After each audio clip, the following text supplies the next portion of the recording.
Hello, all you reinventors. This is Lesley Jane Seymour, and I'm the founder of this podcast and of CoveyClub.com, where you can come to actually reinvent yourself, where you can come to get all kinds of free downloads, guides, essays, checklists. We got it all. If you're trying to reinvent yourself or anything around you, restart, reboot, reclaim, reimagine. Again, it doesn't have to be reinvention, but it could be some kind of RE word. We've got it. Check out CoveyClub.com and we've got it for you, and it's all free. Um, the person I have for you today to talk to is a very old friend of mine, Jeannie Ralston, and she is just a force of nature. She was doing Teen Magazine when I was doing YM. We paralleled a lot of our lives. And weirdly, we paralleled when we actually started doing our own businesses. She had done, I did not know this. We will put in the show notes for you my previous interview with her from about 5 years ago. She'd been an entrepreneur many times. I have been nothing but a corporate cog, so it's all new to me, but she's done this. So what's really interesting here is she is taking a passion play and she is pivoting her passion play into a real business, which is a trick. When you are doing something that's entrepreneurial, you may realize that what you're doing is more of a passion play than a business. And when that happens, you kind of have to say, can I make this into a business that will throw off some money? Or is it just a passion play and I'm going to have to live with it, not making money, or I'm going to have to close it or sell it or something like that? So let me tell you a little bit about Jeannie, but it's a unique situation, whether you make stickies or you make hamburgers or whatever, you make handbags, you have to figure out, is it a real business? And that's what Jeannie's going to talk to us about. So let me tell you a little bit about Jeannie. Jeannie Ralston is the co-founder and CEO of Next Tribe, which started life as a digital magazine for smart, engaged women over 45 and has now morphed into a travel company for this demographic. She's used her long background as a travel writer and planner of months-long trips around the world for her homeschooled children to curate experiences that deeply connect travelers to each other, to local women, and to create life-lasting memories. So here's Jeannie Ralston.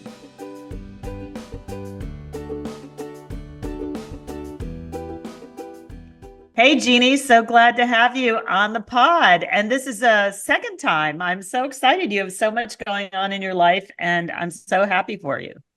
Thanks, Lesley. I love being here, and I'm so honored that you'd have me even one time, but two times. Rock star. You're my goddess.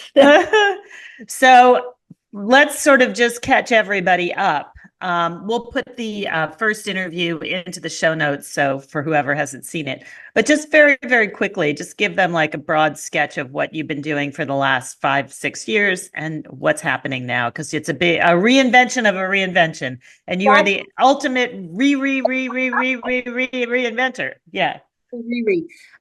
Yeah. So we spoke last time, and I was doing Next Tribe as exclusively a digital magazine for women over 45, smart, engaged women. Age boldly was our motto, still is our motto. But so what happened is that we publishing all these great stories from great writers, but based on the fact that I was a travel writer and I'd done a lot of travel planning for my family when we homeschooled all over the world, I used that to start doing trips for my readers.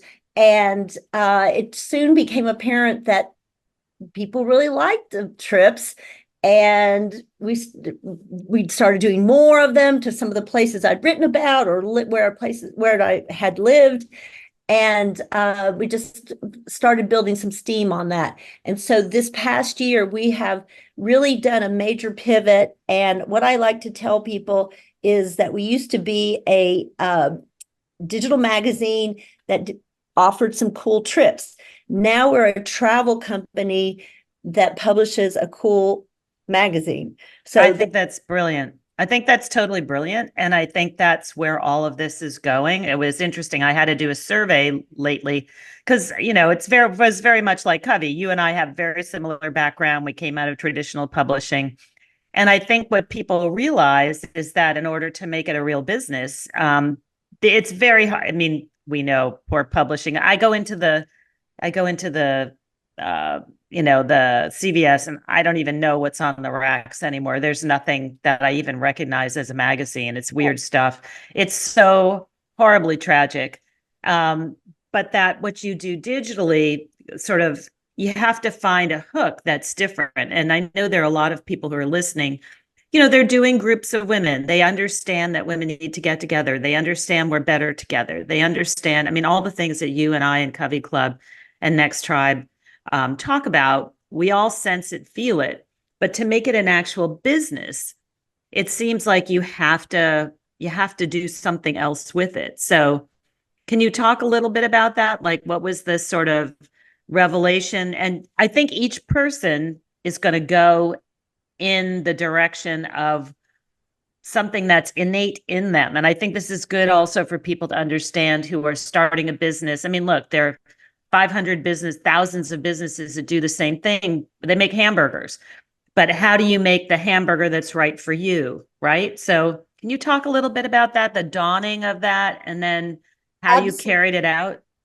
So, of course, you and I both probably had started with the same feeling, like, we're going to make this digital magazine thing work. We're going to make it. Good luck with that. Say that. Defy the odds. Yeah, right. Defy the odds. No, I did not defy any odds.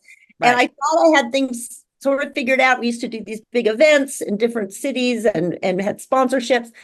After COVID, everything changed and the sponsors dried up and people didn't attend the same way. So I had to keep rethinking how am I going to do this? How am I going to keep, I love the magazine. I love reaching women and talking about the things that we're all worried about or want to celebrate, but there was no financial support there. And so you just can't, it's not sustainable.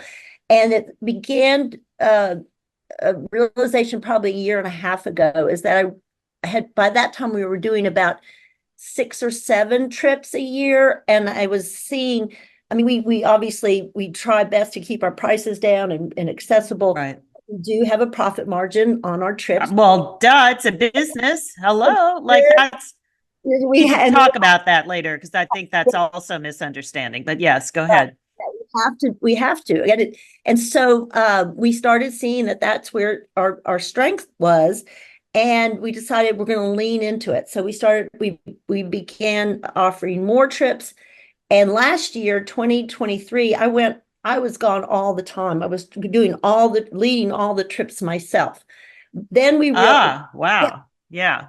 So I was, devising the trips, based on my own knowledge, or because I mostly go to places I know, or I know a woman who I trust and is in our agency who knows it very well, and we work on it together.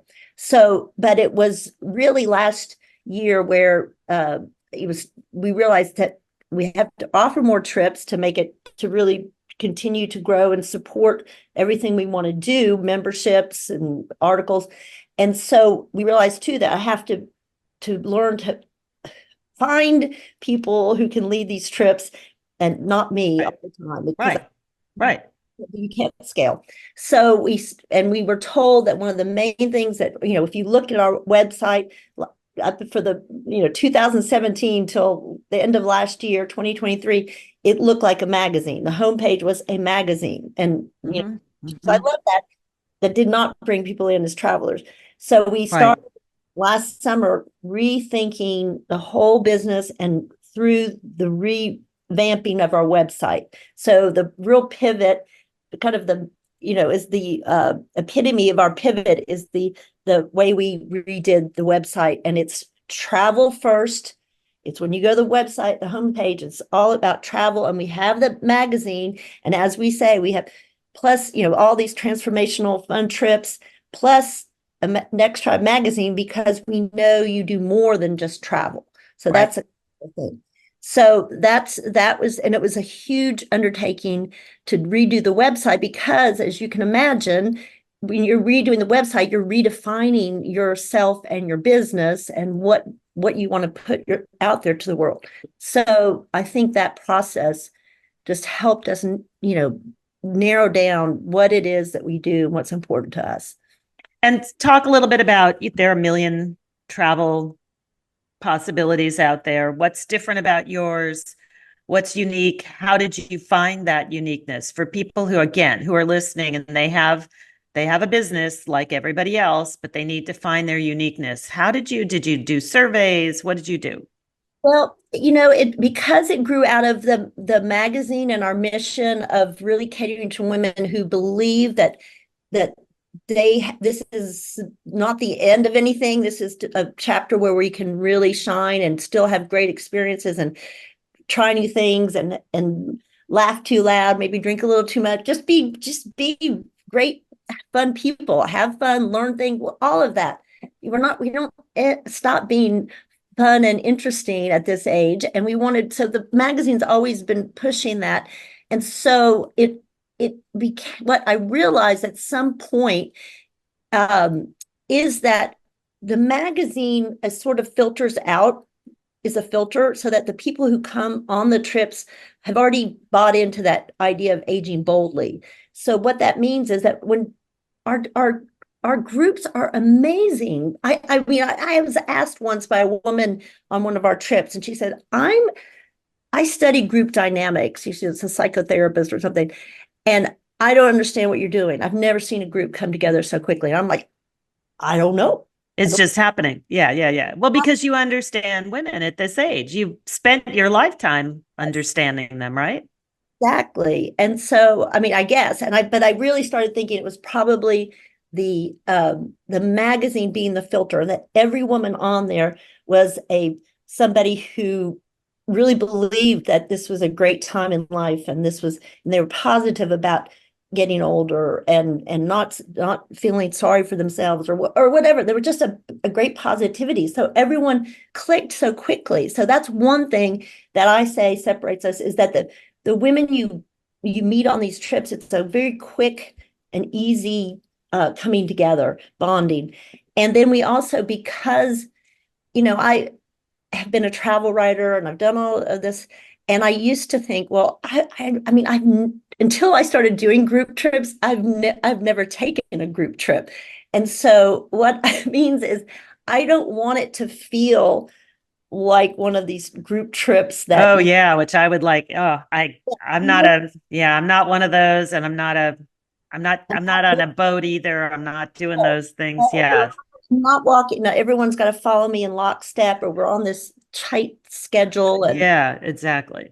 what I say is that I believe that when women who go on these trips, you're a grown woman. So if you decide that you don't want to do this thing this morning, here's where we're going to be at lunch. Just meet up with us, take a cab. We know these are worldly women that go with us on these things, and meet us there. So there's a flexibility, but also I want it to be that we get behind the scenes of, this typical tourist facade that you see.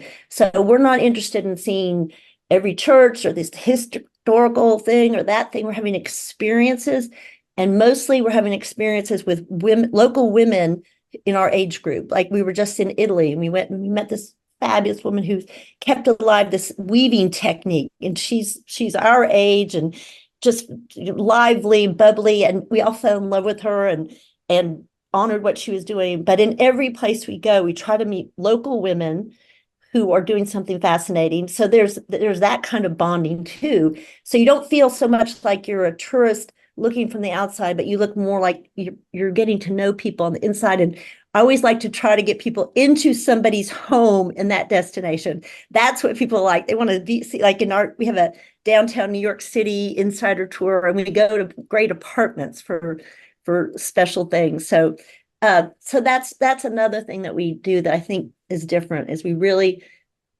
cater everything to women in this age group, what we want to see, what we want to do, and people we want to meet, people just like us living in that destination.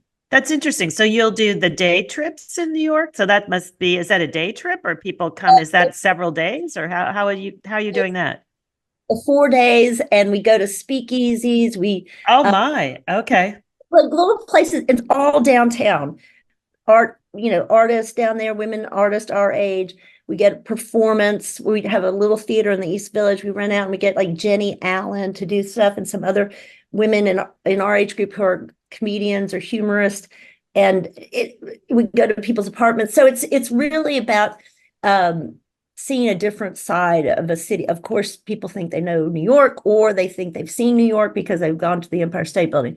So that's an example of how we try to make your understanding and your experience in a city, a well-traveled city, that feels different and special. And what do you see? I mean, like, how many trips are you planning on doing a year, and where do you see yourself going? We are doing 18 trips this year. Oh my Lord. Oh my God. So you are dead serious. Wow. Okay. All right. It's a huge pivot. Yeah, we're probably doing 24 next year. We're adding Morocco, Greece, on an art trip in Greece, and then we do our regular trips that people have come to love. Cuba again will be our second trip to Cuba, and our first trip, and it's the one that it's like our signature trip, is to San Miguel de Allende for Day of the Dead. And I used to live in San Miguel, so again, I could I take people to my friends' homes or their ranches, but we also celebrate Day of the Dead in a way that helps us get a different perspective on death. And all of us at this age, we've lost people or are preparing for that eventuality. So it's a great way to kind of think about it in a different way. We make an altar, everybody brings things for their loved ones, and we talk about it. But the one thing I like about that trip, well, many of our trips, is it just demonstrates the many layers of women our age. I mean, so we have this very San Miguel Day of the Dead. We have this very serious and poignant time when we talk about our loved ones and make our altars. But then we also get our faces painted and take part of the Katrina parade through the middle of the city, and we're shouting and having a great time. So, as you know, women our age, we're so multifaceted, and so I do like trips that kind of talk to us on all those different levels. And as I like to say at this age, things may be closer than they appear, Right. as I have learned myself.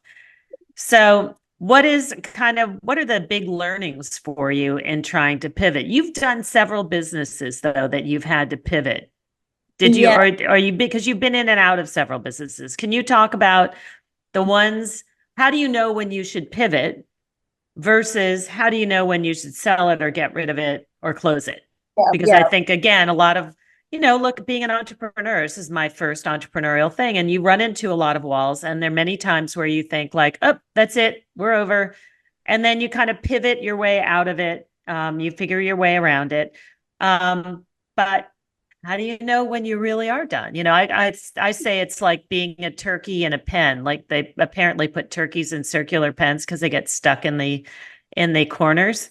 And I think being an entrepreneur is you get like a turkey. You're stuck in a corner. You can't back out. You don't know where the other exit is, right? Well, I think that there's, of course, many times I thought, well, it's just done. I mean, I don't even know. I just think it's just some kind of, there's still a little bit of money, or something. And I could see my way, or could just like at one point, especially after COVID, and then then I got divorced. So there was all, but oh yeah. I forgot. You got to tell us that too. I got in, and you and you moved. And I moved to New York City, and then I moved to Asheville, North Carolina. So yeah, I thought you were in New York. That's what I thought we were talking in New York. And then she says she's in Asheville. I literally can't keep track of you, but yes. But I think that there's just maybe it's just some crazy, stupid belief that I can do this and I'm going to figure it out. And there was just a time where it was just mostly me for, I mean, really, like I was doing everything. And I thought that just the way it was going to end up being.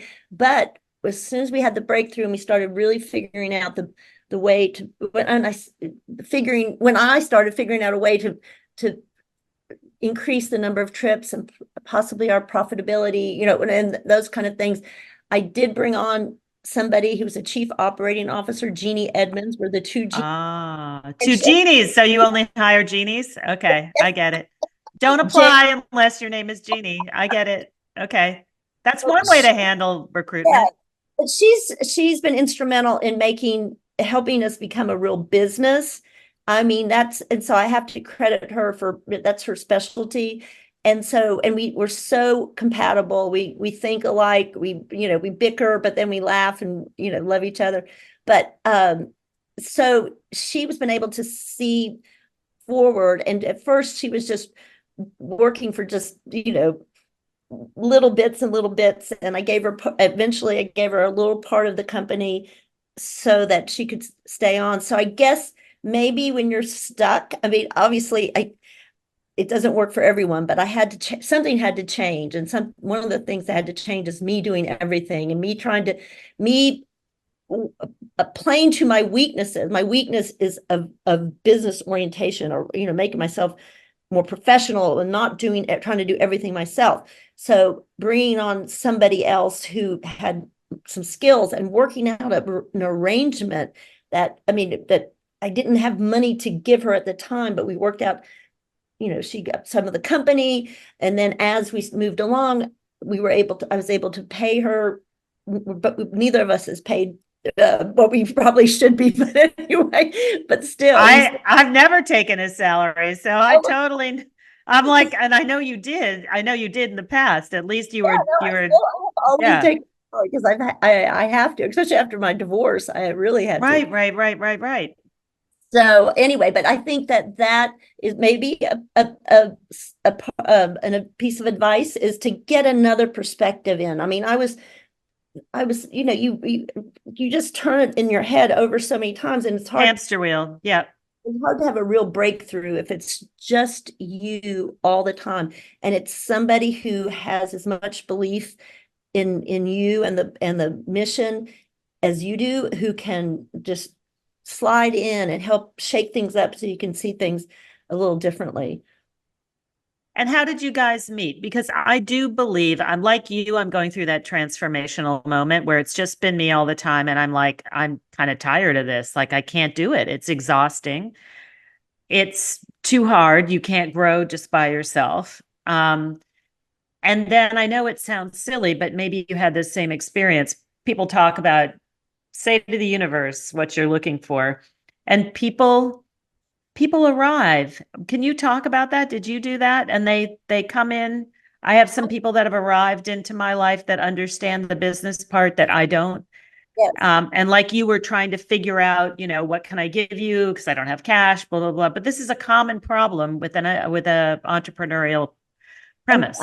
I think what happened is what spurred this on was my divorce, where I realized Oh, that I okay. had okay, that, the divorce wasn't my choice, but it was, a good thing, very good thing in the end, but not financially good for me at all. But so I realized, oh my gosh, this needs to work now. I need to rely on this. And I had a couple companies kind of sniffing around saying they might want to acquire me. It turned out to be to acquire Next Tribe. It turned out to not be anything, but somebody said, oh, I know somebody who specializes in helping startups grow into, make them saleable and she can help you and advise you. And so she put me in touch with Jeannie Edmonds. And so that's when it started. It was just like out of a need where it's like, okay, I got to get so serious now about the money, because I'm not going to I have to make this business work, or I have to, who knows what. I mean, there wasn't a lot of options. So, But that's interesting. But again, I think that's a really important point to make, because I think a lot of people, like the business advisor I have now is, like a serious business guy. who came to me through someone else and is asking me all those questions. And he's like, so what made you think, this would be a great business? And I was like, I never thought it would be a great business. I thought it was something I had to do, right? So Yeah, it's probably the same thing. Like sometimes you get into something because it's a passion play, not yeah. because it's a great business. And then you have to go backwards into figuring out that's kind of what's happening to you. And I think that's what's happening to me as well. But go ahead, tell me how that happened. Yeah, no, so that's exactly what, it was like, I mean, I did pay myself. I did make some money along the way, even when I was married, but it was just that idea that this is it. I mean, I'm there's a whole new chapter. I have to do this without the safety net. I guess that's the difference. I had a safety net before. And so there was that critical time. And at first, I was just paying Jeannie Edmonds. She had written a book about startups. So I was exchanging, just doing publicity for her, with Next Tribe. So that was the first exchange. So we found out that bartering thing. And then Oh, that's an interesting barter. Okay. so she wanted publicity for her book. We published an excerpt. We did an interview, with her online. And so there was that. But then as it came along and as she got so excited, I mean, she was so thrilled by what we were doing at Next Tribe that I was like, wow, okay, this is great. I got enthusiastic and encouraged by her enthusiasm and encouragement. And so that's where I just feel like, and now I feel like, oh my God, sometimes I tell her, I don't know how I did this without you, because she thinks like me, but she's had a slightly different background. But anyway, so I would say partnerships are good. If you can find that right person, partnerships is a good way to get out of a rut. If you can, if you have somebody who wants to risk with you, do some sort of risk. I mean, as a percentage of the company or whatever. So I think that's one of the ways that we started on this path. And then she will just remind me all the time of like, letting go of some things that I thought this is the way it has to be done, because that's what I had already done. I had always done. But she's worked with me of getting everything that's in my head. And I think you probably could do that. You've got so much in your head because you have all the knowledge of how everything goes together and what it's supposed to be like. She's worked with me of getting it out of my head, and we've been able to hire some people to take on roles that I used to play, like customer service. Like every time a traveler is getting ready to go, I used to answer every question. Now we have somebody whose job is to just, and she's smart and she knows everything. Brilliant. Oh my God. And we're training new guides all the time. And even some of our people who've been on our trips, and I just look at them, I'm like, you're organized, there's a special skill to being a guide and taking people on a trip. And I should say that we have a Next Tribe person on every trip, even if we work with a company on the ground, say like in our Morocco trip, we're going through a company in Morocco that knows, how to get us around. But there will always be somebody from Next Tribe on that trip, meaning that's the community building that needs to happen at every trip. And we don't want anybody to feel like, okay, I'm here in Morocco and who is this person, Right. that Right. we want this is your Next Tribe person who is going to be there and handling everything that you need to know, so you don't have to think, and to be your friend on the ground and be fun, make sure it's really fun. Fun is always important. So we're finding women like that who can do this guiding. They have to have had traveled with us before. It's not like you can just say, I want to be a guide. You have to understand what it's like to be on one of these trips. And so as we do that, that means fewer and fewer trips that I'm taking, but I'm also using that time to work on the business side or find new destinations, all those things Right. that The things you have to do. Yeah, you have to, right. You can't be on every trip. This is the thing. I'm right. I think I'm about, maybe 9 months behind you. Like trying to figure all this out, exciting because that means that we can keep eyes on what you're doing next. And I don't want it to sound like I have figured everything out. I don't mean that. But anyway. No, but I think, I had to do a look at everybody who was in this space for this business advisor. And he said, "What is everybody doing?" And I'm like, "Well, here are the competitors. Let's look." And there's several people who have pivoted. Well, we know that Revel went out of business. That was like the worst waste of $6 million I've ever seen in my lifetime. Imagine if somebody had given you and me $6 million, what we could have done, right? And now that my fear is like, oh, well, it didn't work out. We gave money to this group. Well, that's the other problem, right? The black eye given to people who did not understand what this is really about, and that's always been the case. I'll just let you. Well, you've been in my business. That's always been the case with women's businesses, women's issues, women's businesses. You get one black eye, and everybody makes a recommendation based on that, right? How many times? Oh, women don't buy this. Somebody had a bad experience, and so we can't sell X anymore because one person didn't buy it. So that's the sad part. But everybody has pivoted into a particular thing from being mostly a what do you want to call it, content product. So I think you're totally on the right track. I would love to know as we close here.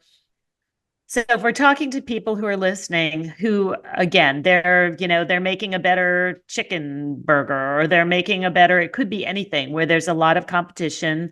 It's hard to differentiate. Maybe the original idea is not actually a business. It's struggling to be a business. What would you give them as like your three sort of biggest tips about how to turn your passion into an actual business? Is it bringing somebody else inside? What would you say are the three most important things you've learned? I think, yes, well, first of all, I do think it's so important to see what competitors are doing, see what your competition is. I think that market analysis is so important, and a lot of people don't do it. So just know who else is in the field. And also, I almost want to say, there's competition, but what are the ways that you can work together? Is there a way? I mean, I'm not completely convinced that going, that's my enemy is the best way to approach these, especially women-led businesses. I mean, look at you. You're having me here to talk. I want to do something for you. I've always believed it. We're the oddballs. I've always done this. I've done this when we had magazines. I worked with other women's magazines that had the same people on the cover, but I got burned a lot by other people who were like, trying to kill me through that. Yeah, no, I think that I would say, look at ways that working with your competition can benefit you. Are there ways you can work together? I've had my lavender field. I know we have no time. Yeah. But I worked with other lavender field, companies when we were in Texas. So, and I would just say, if you are stuck, if you feel like then you need to just jump out of, you either need to go backwards or forwards. There's just like there's going to be some moment where it's like the money's not coming in. You're going to have to be willing to throw out everything, or you're willing to, or looking at, do I go back to some roots that had some potential that I wasn't paying attention to at the time. For me, it was like, okay, the magazine itself isn't going to support itself, but what has worked, and what has worked were the trips. So it's like, okay, I was doing that. I really love that. I'm going to go lean into that thing that I was just kind of doing as a little perk and not paying attention to it. And I don't know if it would have worked at that time, but it was the timing. I looked and it was like, okay, that back there, what I have been doing is our future. And so I think it's time to just, if you're stuck and you need to make a change, it's like, look at, just what things have you, and you said at the very beginning, what is it that's your passion? What is it that you bring that nobody else brings? I think that's travel, but of course, now I'm in a whole new category, having competitors in that category in travel. Oh God, I didn't even think about that. I'm not the only travel company. Right. Duh. Oh, duh. A whole new set of competitors. But you know what? The way I look at it, and you'll appreciate this. I remember when we went to Morocco for the first time, and we were looking at the stalls in Marrakesh, and you would have the spice sellers next to spice sellers, like literally big, beautiful, towers of gorgeous spices. The next guy had the same thing. And I remember asking them, like, why would you be so in the same market or whatever? Because it's so anti-capitalism. Capitalism is you can only have one and you have to be better. And he said to me, there's room for more than one. Yeah. There. And I believe that. I believe that with women. I believe that with it's a big giant world out there. All we need is a few hundred, few thousand women to work with us, and there are millions. Right. So it's not competitive. It's not. It's actually better when we shine a light on each other for what they do. And I feel very much like that Moroccan. Maybe I'm crazy, but oh, you aren't crazy at I all. just have always felt that way. It's a beautiful thing, and I wish more women felt that. And thank you for you're showing that tendency right now by allowing me to talk about it. Well, where can people find you, and where can they find the site? Nexttribe.com. You'll go on their new homepage. It looks great. I have to say, when I looked at it, I was like, what? That's why I was like, what the heck are they doing? I mean, I really hadn't looked. I never look at competition because I don't want to be influenced by what other people do. So when I looked at it, I was like, what? Anyway, so I really congratulate you. Thank you for the advice. I think that's really helpful. It's going to help a lot of people out there, Jeannie. And we will be talking again for sure. I love it. Thank you so much. And just to know, we both outlived Revel. We knew they were on the wrong track. It was just such a bummer that we didn't get the money, but whatever. Next time. All right. Big hugs. Take care. Big hugs to you.